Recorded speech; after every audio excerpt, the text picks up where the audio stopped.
Notebook IAS आपकी सफलता है हमारा मिशन। हेलो दोस्तों, स्वागत है आपका आपके पसंदीदा यूट्यूब प्लेटफॉर्म नोट्सबुक आईएएस पे। दोस्तों आज हम लोग बात करेंगे जॉर्डन के बारे में और साथ ही साथ बात करेंगे जो ओमान है उसके बारे में, ठीक ना। ये वेस्ट एशिया के कंट्रीज हैं, गल्फ जो कॉर्पोरेशन है उसके कंट्री हैं और यहाँ से मतलब जॉर्डन नहीं है लेकिन ओमान है, ठीक ना। ये नहीं कि जॉर्डन है, ये मत समझिए जॉर्डन है। जो ओमान है वो जीसीसी का जो है हिस्सा है। तो अभी हाल ही में प्रधानमंत्री का जो है वो दौरा हुआ है, आपने देखा होगा। साउथ अफ्रीका के कुछ कंट्री में भी और साथ साथ जो है आपको दिखाई दिया होगा कि जो भी पश्चिमी देश हैं, पश्चिमी एशिया के जो देश हैं, पश्चिमी एशिया के जो देश हैं, मध्य पश्चिमी एशिया के, वहां पर भी इनका दौरा हुआ था, ठीक ना। खासकर जो है आप देखेंगे कि जॉर्डन में भी और ओमान में भी ये गए हुए थे। तो एक चीज तो कंफर्म है कि ज्यादातर इन देशों में गए हैं तो ऑनर मिलता गया है। तो करंट अफेयर बढ़ाने में महत्वपूर्ण योगदान है हमारे प्राइम मिनिस्टर साहब का, ठीक ना। करंट अफेयर आप रटते रहिए, पेपर में लगे हुए हैं तो, क्योंकि क्वेश्चन तैयार होना चाहिए। मतलब क्वेश्चन तैयार होने का मतलब कि क्वेश्चन बनने के लिए नया क्वेश्चन भी तो चाहिए, नहीं तो पुराने क्वेश्चन बार बार रिपीट होंगे। तो करंट अफेयर नए तरीके से बनाने के लिए अवार्ड इनको जो है लगातार वैश्विक स्तर पर मिलता ही रह रहा है, वो अलग बात है ना। लेकिन अगर हम लोग एक दूसरे नजरिए से देखें तो ये भी देख सकते हैं कि भारत की जो कूटनीति है, कूटनीति के अंतर्गत या देखेंगे कि विदेश नीति जो है उसके अंतर्गत आपको देखने को मिलेगा कि इस समय जो भारत की स्थिति है वैश्विक लेवल पे, एक तरह से आपको दिखाई देगा कि जो साउथ है, मतलब साउथ का मतलब हो गया कि साउथ हेमिस्फीयर जो है उसका लीडरशिप कहीं ना कहीं करते हुए आपको दिखाई दे रहा है इंडिया। जैसे आपने G20 में भी देखा है ना। इसके बाद से G20 के बाद से आपने बहुत सारे ऐसे मंच हैं जिसमें भारत का जो है अग्रणी रोल जो है आपको दिखाई दे रहा होगा, है ना। तो हम लोग बात करेंगे जॉर्डन से रिलेटेड कि क्या कौन सा ट्रेड पार्टनरशिप यहाँ पे हुआ है, ओमान में कौन कौन सा ट्रेड पार्टनरशिप के लिए क्या क्या चीजें शुरू की गई हैं, एफटीए लागू करने के लिए ओमान के साथ भी जो है कदम बढ़ाया गया है भारत सरकार के द्वारा। क्यों ऐसा बढ़ाया गया है तो आपको पता होगा कि जैसे जैसे रुपया जो होता है, रुपया जब कमजोर होता है तो क्या होता है, निर्यात बढ़ता है, ठीक ना। क्यों? क्योंकि जो मुख्य रूप से जो खरीदार होते हैं, यानी विदेशी जो खरीदार होते हैं वो आकर्षित होते हैं। आकर्षित क्यों होते हैं? अगर आपकी वस्तु की या सेवा की जो क्वालिटी है वो अगर अच्छी है तो आकर्षित इसलिए होंगे ताकि उनको सस्ते दाम में वस्तुएं उपलब्ध हो पाएंगी। तो सस्ते दाम में उपलब्ध हो जाती है इसलिए वो क्या होते हैं, आकर्षित होते हैं। और उस स्थिति में अगर आपका मैन्युफैक्चरिंग सही है, मैन्युफैक्चरिंग और प्रोडक्शन अगर आपका सही है तो उस समय निर्यात जो है वह सरप्लस होने से लगता है, यानी बढ़ने लगता है। अब जब निर्यात बढ़ता है तो सीधे सीधे बीओपी पर क्या होता है, सीधे सीधे क्या पड़ता है, इफेक्ट पड़ता है। अभी हाल फिलहाल में आपने देखा था कि रुपया 91 रुपया जो है डॉलर के मुताबिक जो है यह चला गया था। अभी कुछ समय पहले लगभग बुधवार को जो आरबीआई के द्वारा हस्तक्षेप किया गया, उसके बाद से आपको दिखाई दिया होगा कि 90 के आसपास आके फिर से अड़ा हुआ है, ठीक है। तो क्या हस्तक्षेप किया गया, तो उसमें आपको दिखाई दिया होगा कि जब रुपया ज्यादा मुख्य रूप से अवमूल्यन होना शुरू हो जाता है रुपये का, मतलब अगर देखा जाए तो रुपया डॉलर के मुताबिक अगर कमजोर पड़ने लगता है ज्यादा मात्रा में, तो उस समय आरबीआई क्या करता है, डॉलर की बिक्री करता है, डॉलर को बेचता है मार्केट में। अब मार्केट में डॉलर को क्यों बेचता है उस समय, उसका भी कारण है। उसका कारण ये है कि डॉलर को जब मार्केट में बेचेगा, मार्केट में यह डॉलर जब जाएगा तो सीधी सीधी बात है कि मार्केट में जो है सप्लाई इसकी बनेगी। और जब सप्लाई इसकी बढ़ेगी, किसी भी चीज की सप्लाई डिमांड के अकॉर्डिंग बढ़ रही है और डिमांड से ज्यादा हो जाती है तो उसकी वैल्यू जो होती है वह क्या हो जाती है, वह कम हो जाती है। तो उसकी वैल्यू हो जाएगी कम और रुपये इस मात्रा में क्या हो जाएगा, फिर से जो डिप्रिसिएट हुआ है वह फिर से एप्रिसिएट हो जाएगा, है ना। तो यह स्थिति होने के लिए मुख्य रूप से डॉलर की बिक्री करता है। तो आपसे ये प्रश्न पूछा भी जा सकता है कि जब रुपये का अवमूल्यन हो रहा हो, रुपया डेफिसिट हो रहा हो डॉलर के मुताबिक, तो उस समय आरबीआई क्या करता है, डॉलर को क्या करता है, सेल करता है, बेचता है। लेकिन कब खरीदेगा, यानी बाई कब करेगा इस डॉलर को, मतलब सभी के पास में अगर डॉलर हो गया, सभी के पास अगर डॉलर हो गया तो उस समय क्या करेगा, वहां डॉलर को खरीदेगा। मतलब रुपया की मात्रा का मतलब हो गया कि रुपया की जो वैल्यू है वह बढ़ गई, ज्यादा मात्रा में बढ़ गई। डॉलर के मुताबिक रुपया की जो वैल्यू है वो ज्यादा मात्रा में बढ़ गई। अब क्यों बढ़ जाएगी, जब सभी के हाथों में डॉलर होगा तो सभी लोग किसकी मांग करेंगे, आसानी से रुपए की मांग करेंगे, तो रुपये की मांग बढ़ जाएगी। इसके कारण आपको दिखाई देगा कि उस स्थिति में रुपया जो होगा एप्रिसिएट होगा, यानी रुपये का जो है वह क्या होगा, बढ़ोतरी होगा, मतलब वैल्यू में बढ़ोतरी होगा, ठीक ना। तो उस स्थिति में क्या करेगा, डॉलर को वो खरीदेगा, ठीक ना। डॉलर को खरीदेगा यानी मार्केट से डॉलर को हटाने का काम करेगा, जिसके तहत क्या किया जाए, ताकि ताकि यह रुपये का जो वैल्यू बढ़ा है उसको कम किया जाए। अब आप कहेंगे कि यह तो बहुत अच्छा स्थिति है क्योंकि रुपया हमारा जो है मजबूत हो रहा है, तो आरबीआई को बिल्कुल इसमें हस्तक्षेप नहीं करना चाहिए। यह स्थिति उत्पन्न हो जाता है कि जब रुपये की जो वैल्यू है, जब रुपये की वैल्यू है ज्यादा बढ़ जाएगी तो क्या होगा, सीधे सीधे हमारा जो निर्यात होगा वह प्रभावित होना शुरू हो जाएगा। आयात तो हमारे लिए सस्ता हो जाएगा, यानी हम जो दूसरे देशों से मंगाते हैं वस्तुएं वह तो हमारे लिए सस्ता हो जाएगा। तो सस्ता हो जाएगा तो आयात तो हम और तेजी से करेंगे तो बीओपी पर हमारे संकट पड़ेगा। क्यों पड़ेगा? क्योंकि निर्यात हमारा सीधे सीधे क्या हो जाएगा, प्रभावित हो जाएगा। क्यों निर्यात प्रभावित हो जाएगा? क्योंकि रुपये की वैल्यू बढ़ गई, वैल्यू बढ़ जाने के कारण क्या होगा, यहाँ पे वस्तु और सेवा का मुख्य रूप से क्या हो जाएगा, वस्तु और सेवा का आपको दिखाएगा कि मुख्य रूप से जो रेट है, मूल्य है, ठीक ना, वह क्या हो जाएगा, बढ़ जाएगा। तो मूल्य बढ़ जाने के कारण क्या होगा, जो विदेशी आकर्षक हैं, जो विदेशी जो खरीदार हैं, वह इसको यहाँ की वस्तुओं को कम खरीदेंगे क्योंकि यहाँ पे मुख्य रूप से वस्तु अपेक्षाकृत ज्यादा महंगे दाम में मिल रहा है। तो उस स्थिति में निर्यात हमारा क्या हो सकता है, प्रभावित हो सकता है। तो ये सारी चीजें होती हैं। तो आपने देखा होगा कि अभी कुछ समय में बहुत ऐसे देश हैं जिन देशों के साथ भारत सीधे सीधे क्या कर रहा है, एफटीए साइन किया हुआ है। बहुत सारे देशों के साथ भारत जो है एफटीए साइन कर रहा है। वही जो है वेस्ट एशिया के जो कंट्री हैं, है ना, वेस्ट एशिया के जो कंट्री हैं, है ना, जिसमें आपको दिखाई देगा कि वेस्ट एशिया के कंट्री में आपको दिखाई देगा, जैसे अभी मैंने बताया था जॉर्डन हो गया, सऊदी अरबिया हो गया, यूएई हो गया, कतर हो गया, ये सभी जो देश हैं, तो इसमें जो इन देशों में देखेंगे, या ओमान हो गया, तो इसमें भारत सरकार के द्वारा जो है आपको दिखाई दे रहा होगा कि यहाँ पे निर्यात बढ़ाने के लिए यह भारत सरकार के द्वारा क्या किया जा रहा है, एफटीए साइन किया जा रहा है ना। तो इसमें मुख्य रूप से आपको दिखाई देगा कि सर्विस सेवा हमारा जो है वो क्या होगा, मुख्य रूप से यहाँ पे इसका निर्यात बढ़ेगा। हालांकि अगर हम ओमान के संदर्भ में अगर देखें, ओमान के संदर्भ में आपको दिखाई देगा, ओमान के संदर्भ में हमारा जो ट्रेड देखा जाए तो ट्रेड क्या है, ट्रेड बैलेंस अगर देखा जाए तो ट्रेड में हम लोग क्या है, डेफिसिट में है, ट्रेड डेफिसिट में है ओमान के साथ। क्यों? क्योंकि वहां से आयात ज्यादा होता है और आयात जो है ज्यादा होता है और निर्यात मुख्यतः क्या होता है, कम होता है। तो आयात ज्यादा और निर्यात कम होने के कारण मुख्य रूप से क्या होगा, वहां से हमारा जो है व्यापार के रूप में देखा जाए तो व्यापार घाटा बना हुआ रहता है। तो हालांकि इस स्थिति से क्या होगा, जो हमारा सर्विस सेक्टर है वो बूम करेगा। इवन जीसीसी जो देश है, गल्फ काउंसिल जो मुख्य रूप से जो देश हैं, कंट्रीज हैं, वहां पे सबसे ज्यादा वहां से रेमिटांस हमको आता है। रेमिटांस आप समझते होंगे, तो रेमिटांस मतलब हमारे वहां के जो यानी भारत के जो विदेशों में जाके कमाने वाले, अर्न करने वाले जो लोग हैं, जो पैसा कमा के अपने देश में भेजते हैं, ठीक ना, तो वो सबसे ज्यादा कहाँ पे आपको दिखाई देंगे, जीसीसी में दिखाई देंगे। तो वहां से सबसे ज्यादा रेमिटांस का एक तरह से सोर्स भी जो है वह जीसीसी आपको दिखाई देगा। अब यहाँ से हम लोग चूंकि बात कर रहे थे किसका, तो हम लोग बात कर रहे थे आपका ओमान का। तो ओमान से रिलेटेड हम लोग बात कर रहे थे, तो ओमान से एक चीज याद रखिएगा कि ओमान और ईरान इसके बीच में आपको दिखाई देगा हार्मुज जल संधि, हार्मुज जल संधि। यह हार्मुज जल संधि क्या करता है, ओमान को ईरान से अलग करता है और सीधे सीधे किसको, तो आपको दिखाई देगा कि फारस की खाड़ी को किससे जोड़ता है, तो इधर अरबियन सी से जोड़ता है, अरब सागर से जोड़ने का काम करता है। तो अरब सागर से जोड़ने का काम करता है कौन, यह हार्मुज जल संधि। इसके अलावा आपको एक चीज और लोकेशन बेस्ड क्वेश्चन यहाँ से पूछ सकता है, याद रखना चाहिए, वह क्या है, बाब अल मंदेव जो है जल संधि है। तो बाब अल मंदेव जो जल संधि है उसमें आपको दिखाई देगा कि साउथ अफ्रीका से सीधे, साउथ अफ्रीका की कंट्री जो है जिबूटी या इरिट्रिया आप कह सकते हैं, यहाँ से मुख्य रूप से ओमान को क्या करता है, सॉरी यमन को जो है वो क्या करता है, अलग करता है और इसमें से जोड़ने का काम करता है, किससे, रेड सी को जोड़ता है मुख्य रूप से किसमें, अदन की खाड़ी में, ठीक ना, बे ऑफ अदन। तो अदन की खाड़ी को जोड़ता है कौन, बाब अल महदेव जल संधि, बाब अल महदेव। अब यहाँ पे हम लोग बात कर रहे थे किसका, यहाँ रेड सी का बात कर रहे थे, ठीक ना। तो रेड सी के बारे में थोड़ा सा जानकारी और मैं बता दूं कि रेड सी के संदर्भ में अगर मैं बताऊं तो रेड सी के संदर्भ में क्या चीजें हैं, तो रेड सी से 1869 में अंग्रेजों के द्वारा रेड सी से उधर भूमध्य सागर को जोड़ने के लिए एक कैनाल का निर्माण कराया गया, एक कैनाल बनाया गया जिसको कहा गया कौन सा कैनाल, जिसको कौन सा कैनाल कहा गया, तो उसमें आप याद रखेंगे यह जो कैनाल बनाया गया, जो नहर बनाया गया, यह मुख्य रूप से इसी का नाम है स्वेज नहर। क्या नाम है?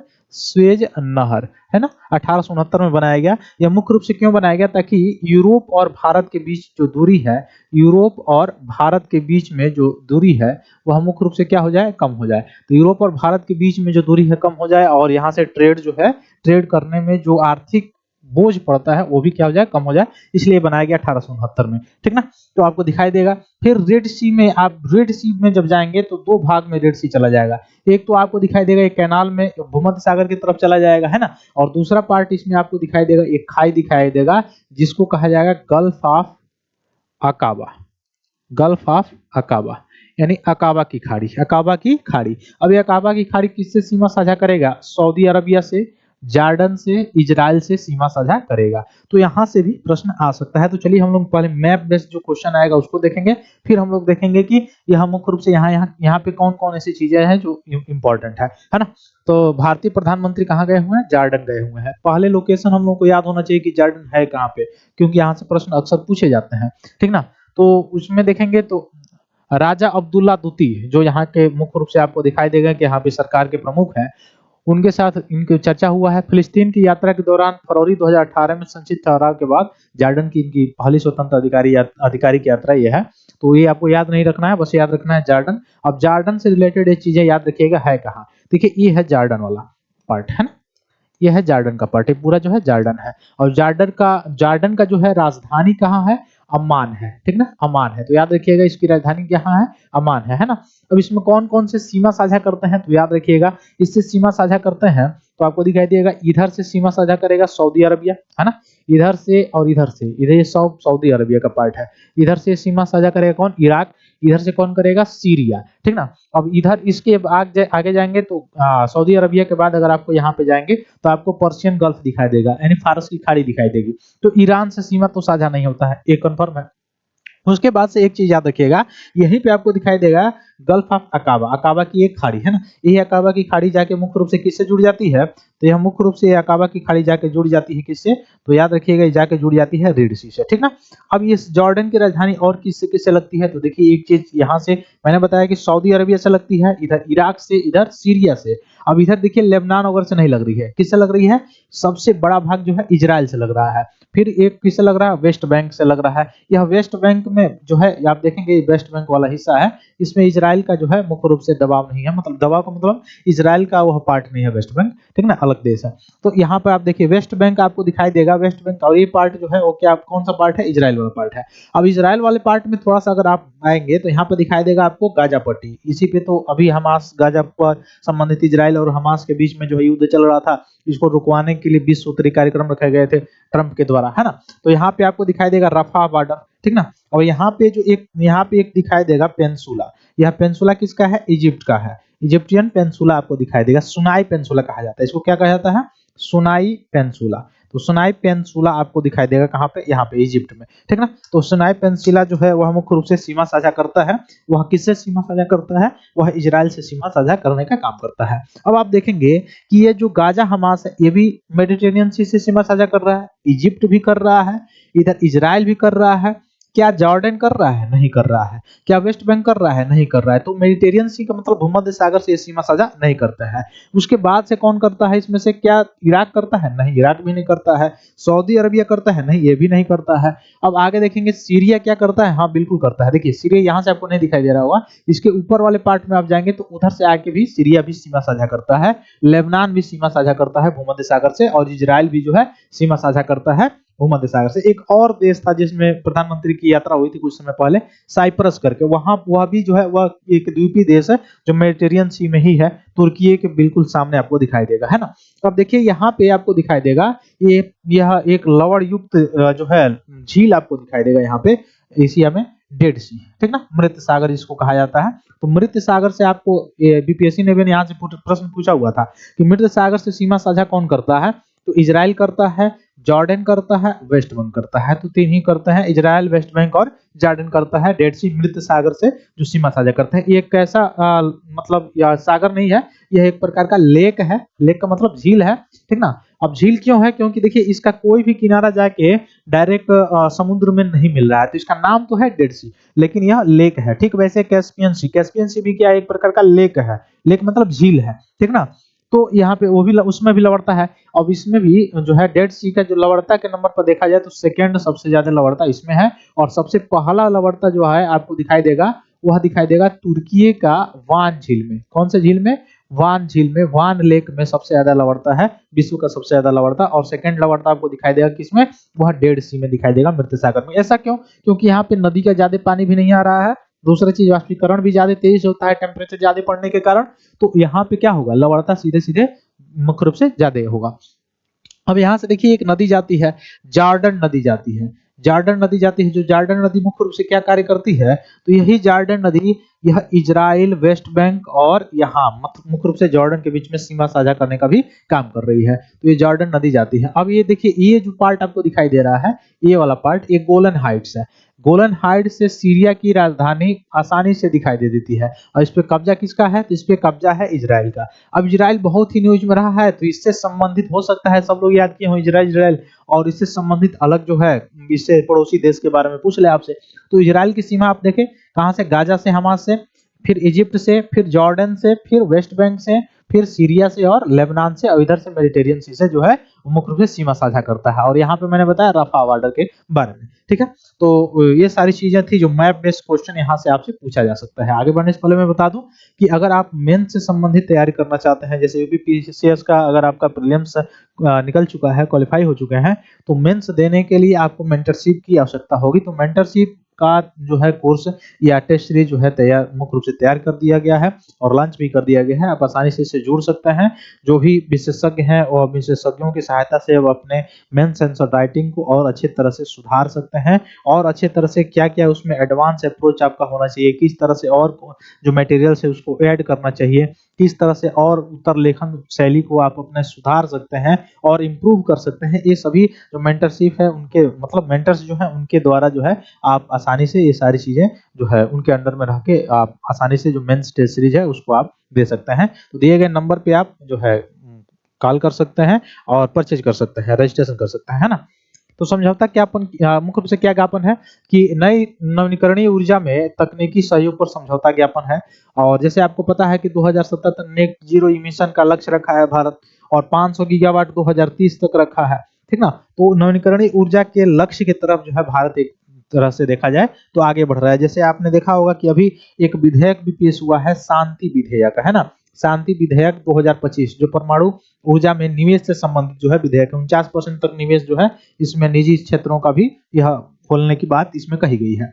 तो जल संसाधन प्रबंधन विकास पर समझौता इसमें हुआ है। फिर पेट्रा, जॉर्डन और एलोरा भारत के बीच जुड़वा शहर समझौता भी यहाँ पे बात की गई है। सांस्कृतिक आदान प्रदान कार्यक्रम नवीनीकरणीय यानी 2025 से 29 तक इसकी बात हुई है। और डिजिटल परिवर्तन के लिए जनसंख्या स्तरीय डिजिटल समाधान करने के हेतु यहाँ पे बात हुआ है, ठीक है। आगे देखिए आर्थिक और रणनीतिक परिणाम इसके क्या है। तो व्यापार लक्ष्य देखेंगे तो अगले 5 वर्षों में द्विपक्षीय व्यापार लगभग 5 अरब अमेरिकी डॉलर तक इसको बढ़ाना है। और जॉर्डन जो है भारत का तीसरा सबसे बड़ा व्यापारिक साझेदार है, ठीक है। तो यहाँ से मैंने अभी शुरुआत में आपको बताया सब सीधे क्या होगा, बीओपी पर और रुपये के अंतरराष्ट्रीयकरण पर भी सीधे सीधे आपको दिखाई देगा ये सारी चीजें। क्षेत्रीय और वैश्विक समन्वय, ठीक ना। और वो ये सारे दोनों देशों ने मुख्य रूप से प्रतिबद्धता जताई है कि जो टेररिस्ट है या टेररिज्म है उसकी कड़ी निंदा की जाए और क्षेत्रीय शांति स्थिरता को बढ़ावा देने के लिए सहयोग दिया जाए। ये सारी चीजों पे बात हुई है, ठीक ना। तो ये जो जॉर्डन है वह क्यों हमारे लिए इम्पोर्टेंट है, तो एक आर्थिक रूप से भी इम्पोर्टेंट है, आतंकवाद विरोधी और सुरक्षा गतिविधि में देखेंगे तो अकाबा प्रक्रिया 2015, इन सब प्लेटफॉर्म के माध्यम से सहयोग करना, रक्षा समझौता ज्ञापन 2018 और सोफेक्स में भागीदारी, ये सब करके आतंकवाद को भी खत्म करने में हमारी जो है भागीदारी जॉर्डन के साथ यह मुख्य रूप से दिखाई देती है। कनेक्टिविटी और गलियारे के रूप में अगर देखा जाए तो IMEC ये बहुत इंपॉर्टेंट है, मतलब भारत मध्य पूर्व यूरोप आर्थिक गलियारा, मतलब India middle east Europe corridor जो है इसका प्रमुख केंद्र कौन है? जॉर्डन है। जॉर्डन से होके जाता है फारस की गाड़ी से होते हुए, आपने देखा होगा। तो इराक और लेवांत में संघर्ष के बाद पुनर्निर्माण के लिए रसद संधि जो है संबंधित क्षमता प्रदान कर सकता है। लाल सागर जो है, रेड सी जो संकट होता है उसमें सऊदी अरब और जॉर्डन से होकर गुजरने वाला जो जमीनी मार्ग है उसका महत्व बढ़ गया है और इसके कारण आसानी से जो है व्यापार अगर करना हो तो रेड सी के विकल्प के रूप में इसका प्रयोग करने के लिए जॉर्डन हमारे लिए बहुत ही ज्यादा क्या है, आवश्यक है। स्थान आपने अभी देखा, मैंने बताया किससे किससे सीमा साझा करता है। यहाँ पे रेगिस्तान भी है, उपजाऊ जॉर्डन नदी घाटी भी है, पथरीले ऊंचे इलाके में देखने को मिलेंगे। यहाँ पे जनसंख्या में थोड़ा सा देखा जाए तो अरब, फिलिस्तीन शरणार्थियों की अच्छी खासी आबादी यहाँ पे देखने को मिलती है, यानी मुस्लिम संख्यक बहुसंख्यक और ईसाई अल्पसंख्यक के रूप में यहाँ पे दिखाई देंगे आपको। समुद्री मार्ग से पहुंच यानी लाल सागर पर स्थित अकाबा बंदरगाह है, उसके माध्यम से भी आप पहुंच सकते हैं अगर चाहे तो, नहीं तो उधर से इराक के माध्यम से अगर आप मतलब पहुंचना चाहें तो पहुंच सकते हैं, ठीक ना, या सऊदी अरबिया के माध्यम से भी पहुंच सकते हैं, ठीक ना। राजनीतिक इतिहास देखा जाए तो ट्रांस जॉर्डन के रूप में स्थापित 1920 और हाशेमाइट राजशाही के तहत 1946 में स्वतंत्रता इसको प्राप्त हुई। और अरब इजराइल संघर्ष लगभग आपको दिखाई देगा 1948, 1967 का युद्ध, 1994 में इजराइल के साथ शांति संधि जो है वादी अराबा संधि कहा गया, तो वह संधि भी आपको दिखाई देगा। तो भी मैंने बताया इसके बारे में, वेस्ट बैंक कहाँ है, इजराइल कहाँ है, इजिप्ट कहाँ है, ये सारी चीजों को मैंने बताया है अभी आपको, है ना। तो इससे क्या होगा, हमारे एक्सपोर्ट में बढ़ोतरी मिलेगी, ठीक ना। राजनीतिक जुड़ाव देखा जाए तो 1950 में स्थापित हुआ था। पहलगाम जब हमला हुआ था भारत में तो 2025 के बाद समर्थन सहित नियमित उच्च स्तरीय बातचीत और मजबूत आतंकवाद विरोधी समन्वय के लिए भी स्तर पर भी बात आपको देखने को मिलती है। व्यापार में देखा जाए तो 2.875 बिलियन अमेरिकी डॉलर 2023-24 वर्ष में आपको दिखाई देगा। और जॉर्डन इंडिया जो है फर्टिलाइजर कंपनी JIFCO भारत को फास्फेट और पोटास की उपलब्धता सुनिश्चित करती है, तो कृषि क्षेत्र में भी सबसे ज्यादा आपको दिखाई देगा ये सारी चीजें योगदान, ठीक ना। फिर जॉर्डन की पश्चिमी जो बाजार है वहां तक व्यापारिक पहुंच का लाभ उठाने से 15 से अधिक जो प्रवासी आपको दिखाई देंगे भारतीय, वो प्रवासी भारतीय जो स्वामित्व वाली कपड़ा इकाइयां हो गई, कपड़ा कंपनी, टेक्सटाइल जो कंपनियां हो गई, उन कंपनियों में मुख्य रूप से आपको दिखाई देगा कि जो एक्सपोर्ट हो गया या जो भारतीय कपड़े हैं, टेक्सटाइल्स जो हैं, उनके एक्सपोर्ट बढ़ने से क्या होगा, सीधे सीधे BOP पर और सीधे सीधे आपको रुपये का अंतर्राष्ट्रीयकरण पर भी क्या होगा, सीधे सीधे पॉजिटिव इफेक्ट पर देखते हुए दिखाई देगा यहाँ पे, है ना। तो यही सारी चीजें होंगी। फिर रक्षा सुरक्षा पर भी यहाँ पे बात हुआ है, विज्ञान और प्रौद्योगिकी पर भी बात हुआ है, जैसे परम सावक जो सुपर कंप्यूटर है इसके पे भी बात हुआ है, AI से भी बात हुआ है, और IT जो पेशेवर हैं उनके मध्य भी ये सारी चीजें समझौता भी देखने को मिला है, ठीक ना। तो स्वास्थ्य क्षेत्र, IT क्षेत्र हो गया, ठीक ना, ये सारी चीजों पे यह मुख्य रूप से हमारे लिए जो है बहुत ही महत्वपूर्ण है। और आगे हम लोग जो है 2015 में एक क्वेश्चन पूछा है जैसे आपसे UPSC ने क्या पूछा हुआ है, Which one of the following countries of Southwest Asia does not open to the Mediterranean Sea? मतलब कह रहा है कि भूमध्य सागर में निम्नलिखित में से कौन ऐसे देश हैं जिनकी सीमा भूमध्य सागर में नहीं लगती है, मतलब भूमध्य सागर में नहीं खुलते हैं। यह 2018 में पूछा, 2015 में पूछा हुआ ये प्रश्न है। तो देखिए ऑप्शन दिया हुआ है, सीरिया है, जॉर्डन है, लेबनान है, इजराइल है। तभी मैंने आपको बताया ही मैप के माध्यम से, इजराइल बिल्कुल जो है भूमध्य सागर से सीमा साझा करता है, लेबनान भी करता है, सीरिया भी करता है, लेकिन अभी हम लोगों ने पढ़ा जॉर्डन के बारे में, यह बिल्कुल ही नहीं सीमा साझा करता है भूमध्य सागर से, अकाबा की खाड़ी से आपको दिखाई देगा। तो कौन सा ऑप्शन सही होगा, ऑप्शन बी इसका जो है करेक्ट हो जाएगा, ठीक है। आगे चलिए, अगला प्रश्न आप लोग बताएंगे इसका आंसर कमेंट बॉक्स में। द टर्म टू स्टेट जो सॉल्यूशन था वह किन किन देशों के बीच में हुआ, तो यह मुख्य रूप से चाइना था, इजराइल था, इराक था, यमन था, कौन था। तो मैं एक ऑप्शन आपको काट दे रहा हूं, चाइना, बाकी 3 ऑप्शन में आप चूज करके बताएंगे कि कौन ऐसा देश था जिसके साथ सबसे पहले 2 स्टेट सॉल्यूशन लाया गया था, ठीक है। तो कमेंट बॉक्स में जरूर बताइएगा। फिर मिलते हैं हम लोग अपनी अगली क्लास में, तब तक के लिए बहुत बहुत धन्यवाद दोस्तों, जय हिंद। हेलो दोस्तों, नोट्सबुक IAS आपकी सफलता है हमारा मिशन के तहत लाया है बेहतरीन टेस्ट सीरीज का कलेक्शन, जिसमें UPSC और स्टेट PCS के प्रीलिम्स और मेंस के टेस्ट सीरीज उपलब्ध है, वो भी लोएस्ट प्राइस में। तो आप आज ही अपनी सफलता की दिशा में आगे बढ़ने के लिए हमारे टेस्ट सीरीज सेंटर दिल्ली के मुखर्जी नगर और प्रयागराज के सिविल लाइंस के सेंटर पर जाकर टेस्ट सीरीज परचेस कर सकते हैं। आप अगर ऑनलाइन टेस्ट देना चाहते हैं तो आप डिस्क्रिप्शन में दिए गए लिंक द्वारा आप हमारे ऐप को प्ले स्टोर के माध्यम से डाउनलोड कर ऑनलाइन टेस्ट सीरीज परचेस करें और अपनी तैयारी को और मजबूत बनाएं। अन्य जानकारी के लिए आप दिए गए नंबर पर कॉल भी कर सकते हैं।